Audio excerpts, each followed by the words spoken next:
পাকিস্তানের তরফ থেকে এখনও পর্যন্ত সবচেয়ে ভয়ানক মিলিটারি অপারেশন লঞ্চ করে দিয়েছে, যার নাম হলো অপারেশন আজমে ইস্তেকা, যার আন্ডারে ওরা পিওকেতে পাকিস্তানের বিরুদ্ধে যে বিরোধ হচ্ছে তাকে সম্পূর্ণ মিলিটারি অপারেশন চালিয়ে ধ্বংস করে দেবে।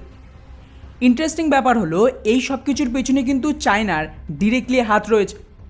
অলরেডি গত এই ভিডিওতে আমি আপনাদের একটা আপডেট দিয়েছিলাম যে কিভাবে চীনের তরফ থেকে পিওকেতে নিজেদের যে সিপেক প্রজেক্ট সেটা বন্ধ করে পালানোর ধান্দায় রয়েছে, যাকে থামানোর জন্য সেই সময়ে পাকিস্তানের প্রধানমন্ত্রী তড়িঘড়ি চায়নাতে ছুটে যায়। আর চীনের তরফ থেকে ওখানে ওদের প্রধানমন্ত্রীকে লিটারালি থার্ড ক্লাসের ট্রিটমেন্ট দেয়।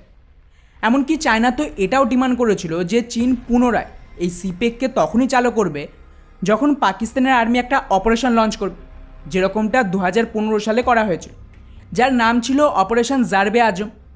চীন চাইছিল যে এই অপারেশনকে চালিয়ে পাকিস্তানের আর্মি কাশ্মীরিদের গণহত্যা করে পুরো এরিয়াকে শান্ত করুক, তাহলে চীনের পক্ষে এখানে কাজ করতে কোনো অসুবিধা হবে না। এখন মুশকিল হলো শুরুতে পাকিস্তানের আর্মি এই ধরনের অপারেশন লঞ্চ করতে মানা করে দেয়, কারণ ওদের ভয় ছিল যে এমনটা করলে ভারত এখানে ফায়দা লুটবে এবং যে কোনো মুহূর্তে পিওকেতেও অ্যাটাক শুরু হতে পারে। কেন এই যে অপারেশন জারবে আজম এটা কিন্তু পাকিস্তান একা করেনি, এটা করেছিল আমেরিকার ন্যাটো ফোর্সের সাহায্যে, এবং এই পুরো অপারেশনের যে খরচ ছিল সেটাও ছিল প্রায় $2 বিলিয়ন আশেপাশে। আর তার চেয়েও গুরুত্বপূর্ণ বিষয়, এই পুরো অপারেশনে পাকিস্তানের প্রায় অফিসিয়ালি 500 থেকে 600 সৈনিক মারা পড়ে এবং 3500-এর বেশি লোক মেরেছিল ওরা, যাদের ওরা আতঙ্কবাদী বলে দাবি করে।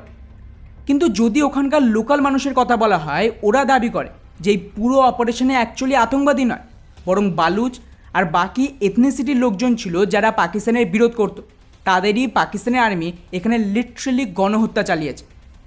এখন আজকের দিনে পাকিস্তানের ভেতর অলরেডি সিন্ধি, বালুচ আর পিওকেতে কাশ্মীরিরা পাকিস্তানের বিরুদ্ধে ময়দানে নেমে পড়েছে। ওরা পাকিস্তান থেকে আলাদা হওয়ার ডিমান্ড করছে। তার ওপর আবার টিটিপি থেকে শুরু করে একাধিক ইনসার্জেন্সি গ্রুপ রয়েছে।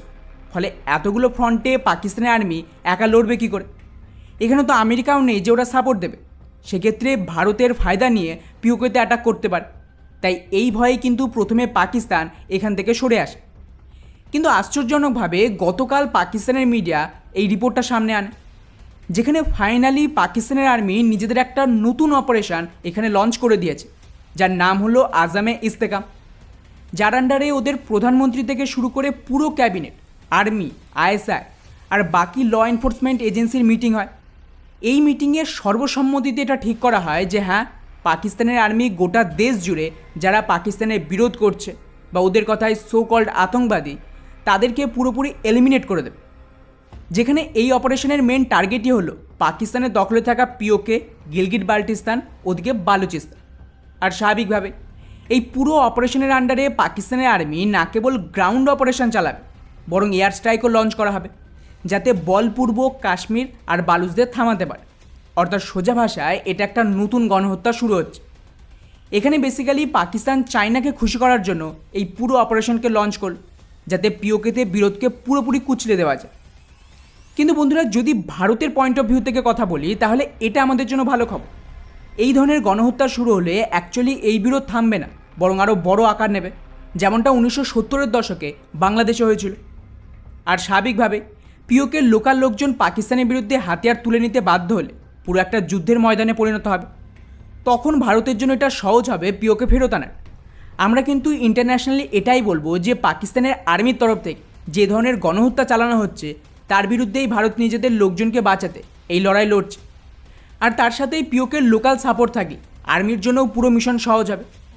ফলে ওভারঅল খেলা জমে উঠেছে এবং পাকিস্তানের সেনা অ্যাকচুয়ালি নিজের পায়ে নিজেই কুড়ুল মারতে চলেছে।